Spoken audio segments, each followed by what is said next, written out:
দর্শক আপনারা দেখতে পাচ্ছেন গাংনীতে মেহেরপুর জেলা বিএনপির সভাপতি জাভেদ মাসুদ মিল্টনের অফিসের মধ্যে ঢুকে তার অফিস ভাঙচুর করা হচ্ছে।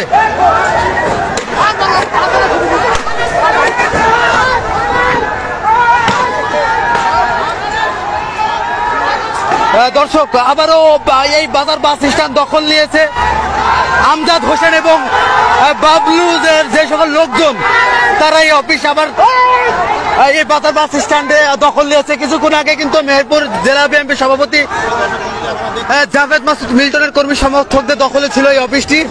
এক প্রকার উত্তপ্ত পরিবেশ। এখন পর্যন্ত প্রশাসনের পক্ষ থেকে কোনো ধরনের পদক্ষেপ না নেওয়ায় সাধারণ যারা মানুষজন রয়েছে তাদের মধ্যে কিন্তু একটি আতঙ্ক বিরাজ করছে।